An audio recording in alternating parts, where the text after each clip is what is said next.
So ನಮಸ್ತೆ, ನಾನು S K ಕುಪಾಸ್ತ್, Vivekananda ಯೋಗ ವಿಜ್ಞಾನ ಕೇಂದ್ರ, ಬಾಗಲಕೋಟೆಯಿಂದ ಮಾತಾಡ್ತಾ ಇದ್ದೀನಿ. ಕೆಲವು ಜನರಿಗೆ ಧ್ವನಿ ಸರಿ ಬರ್ತಾ ಇರಲ್ಲ, ಫ್ರೀಕ್ವೆನ್ಸಿ ಕಮ್ಮಿ ಇರುತ್ತೆ, ಅದರದ್ದು ಟೋನ್ ಕಡಿಮೆ ಇರುತ್ತೆ, ಬೇರೆ ಬೇರೆ ಕಾರಣಗಳಿರ್ಬೋದು. ಧ್ವನಿ ಇವಾಗ ಕೆಲವು ಮಂದಿ ಗುಕ್ಕಿಸ್ತಿರ್ತಾರೆ. ಅದಕ್ಕೆ ಆ ಧ್ವನಿಗೆ ಒಂದು ಸಂಸ್ಕಾರ ಕೊಡಬೇಕಾಗುತ್ತೆ. ವಾಯ್ಸ್ ಕಲ್ಚರ್ ಅಂತಾರೆ. ವಾಯ್ಸ್ ಕಲ್ಚರ್, ಧ್ವನಿಗೊಂದು ಕಲ್ಚರ್ ಕೊಡಬೇಕಾಗುತ್ತೆ. ಕೆಲವು ಸಲ ಇಮೋಷ್ನಲ್ ಪ್ರಾಬ್ಲಮ್ಸು ಇರುತ್ತೆ, ಭಾವನಾತ್ಮಕ ಸಮಸ್ಯೆ, ಎಲ್ಲಿ ಭಯ ಇರುತ್ತೆ, ಅಲ್ಲಿ ಸಹಿತ ಧ್ವನಿ ಹೊರಗೆ ಬರಲ್ಲ. ವ್ಯಕ್ತಿ ಭಯದಲ್ಲೇ ಇದ್ದಾಗ ಸೊ ಅವನ ಸ್ಥಿತಿ ಹಾಗೆ ಆಗಿಬಿಡುತ್ತೆ, ಧ್ವನಿ ಹೊರಗಡೆ ಬರಲ್ಲ. ಅದಕ್ಕೆ ವಾಯ್ಸ್ ಕಲ್ಚರ್ ಅಂತ ಹೇಳೋದು, ಕೆಲವು ವಿಷಯಗಳನ್ನು ಕಡ್ಡಾಯವಾಗಿ ನಮಗೆ ಮಾಡಬೇಕಾಗುತ್ತೆ. ಕೆಲವು ಉಸಿರಾಟದ ಕ್ರಿಯೆಗಳು. ಸೊ ನಮ್ಮದು ವಿವೇಕಾನಂದ ಯೋಗ ವಿಜ್ಞಾನ ಕೇಂದ್ರದ ಯೂಟ್ಯೂಬ್ನಲ್ಲೇ ಅದರ ಬಗ್ಗೆ ವಿವರಣೆಗಳಿದೆ. Horizontal breathing, oblique breathing, vertical breathing, hand stretch breathing, ಈ ಥರ ಎಲ್ಲ ಬ್ರೀದಿಂಗ್ ಎಕ್ಸಸೈಸ್ ಅವ. ಅದ್ರ ಜೊತೆಗೆ ಸೊ ನಾವು ಡಾಗ್ ಬ್ರೀದಿಂಗ್ ಅಂತ ಹೇಳ್ತೀವಿ. ಹೆಂಗೆ ಹೇಳೋದು? ಸೊ ಇಲ್ಲಿ ಹೊಟ್ಟೆ ಇದೆ, ಸೊ ಎಂಟರ್ ಲಂಗ್ಸ್ಗಳ ಮೇಲೆ, ಸೌಂಡ್ ಬಾಕ್ಸ್ ಮೇಲೆ ಅದು ಪರಿಣಾಮ ಬೀರಬೇಕು. ಜೊತೆಗೆ ಟೈಗರ್ ಬ್ರೀದಿಂಗ್ ಬರುತ್ತೆ.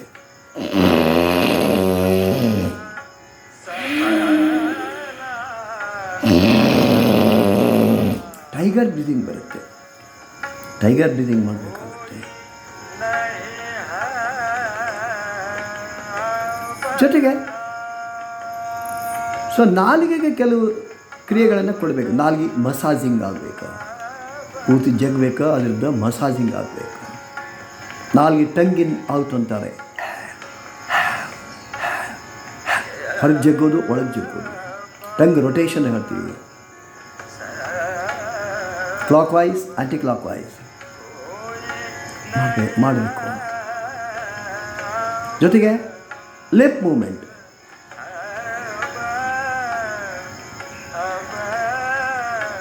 Mouth rotation, clockwise, anticlockwise. ಪ್ರತಿಯೊಂದು ಕ್ರಿಯೆಯನ್ನು ಮಿನಿಮಮ್ 9 ರೌಂಡ್ಸ್ ಅದು ಮಾಡ್ತಿರಬೇಕು. ಮಿನಿಮಮ್ 9 ರೌಂಡ್ಸ್ ಆದರೂ ಮಾಡಬೇಕು. ಜೊತೆಗೆ ನಾಲಿಗೆ ಹೊರಗೆ ಜಗ್ಗೋದು, ಒಳಗೆ ಜಗ್ಗೋದು.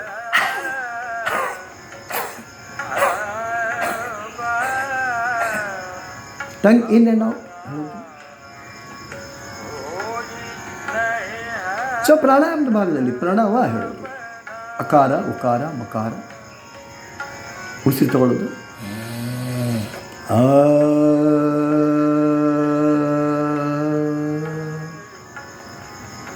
ಮತ್ತೆ ಪೂರಕ ಉಸಿರು ತಗೊಳ್ಳೋದು,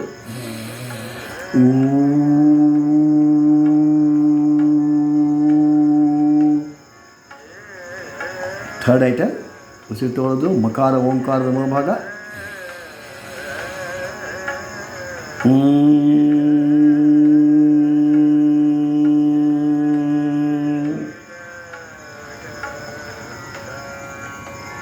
ಪೂರಕ ಉಸಿರು ತಗೊಳ್ಳೋದು, ಅ ಉ ಮ, ಪೂರಕ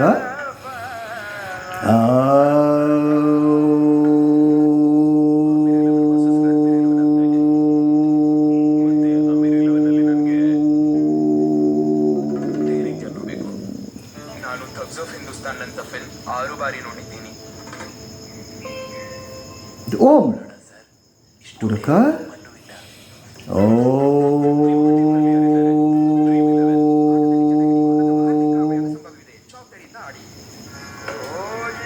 ಮೂಗಿಂದ ಉಸಿರು ತಗೊಳ್ಳೋದು, ಬಾಯಿಂದ ಹಾಕೋದು,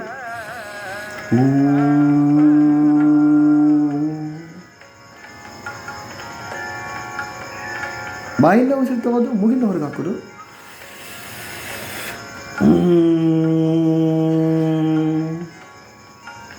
ಭ್ರಾಮರಿ,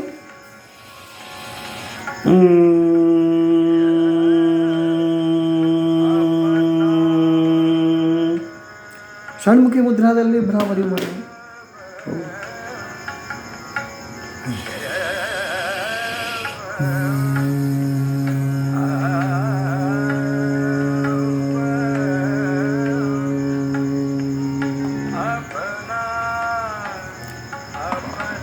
ಮುಖ ದೌತಿ ಉಸಿರು ತಗೊಳ್ಳೋದು,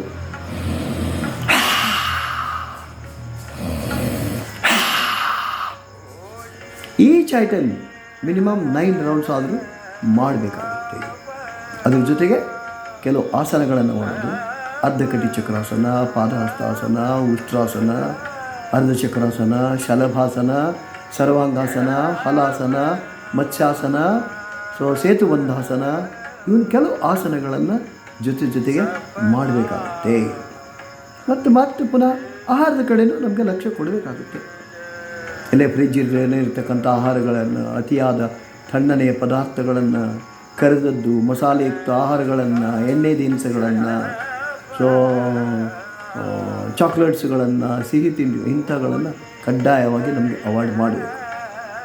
ಸಾಧ್ಯ ಆಯಿತು ನಮಗೆ ಜ್ಯೇಷ್ಠ ಮಧು, ಜೇನುತುಪ್ಪ ಸ್ವಲ್ಪ ನಾಲಿಗೆಗೆ ಅವಾಗವಾಗ ಹಚ್ಚೋದು, ಅದನ್ನು ಉಪಯೋಗ ಮಾಡೋದನ್ನು ಕಲಿಬೇಕಾಗುತ್ತೆ. ಅದರಿಂದ ನಮ್ಮ ಧ್ವನಿ ಸರಿ ಹೋಗುತ್ತೆ. ವಾಯ್ಸ್ ನಮ್ಮದು ಇಲ್ಲಿ ಕಡಿಮೆ ಧ್ವನಿ ಇದೆ, ಅದರದ್ದು ಫ್ರೀಕ್ವೆನ್ಸಿನೇ ಹೆಚ್ಚಾಗುತ್ತೆ, ಧ್ವನಿಯನ್ನು ಮಾತಾಡಲಿಕ್ಕೂ ನಮಗೆ ಇರುತ್ತೆ. ಮತ್ತು ಇದ್ರ ಜೊತೆಗೆ ನಾವು ಹೇಳೋದು ಯಾರಿಗೂ ಸಹಿತ ಭಯವನ್ನು ನಿರ್ಮಾಣ ಮಾಡಲಾರ್ದೇ ಅವರಿಗೆ ಪ್ರೋತ್ಸಾಹ ಕೊಟ್ಟು ನಮಗೆ ಬೆಳೆಸೋ ಕೆಲಸ ಆಗಬೇಕು. ಧನ್ಯವಾದಗಳು.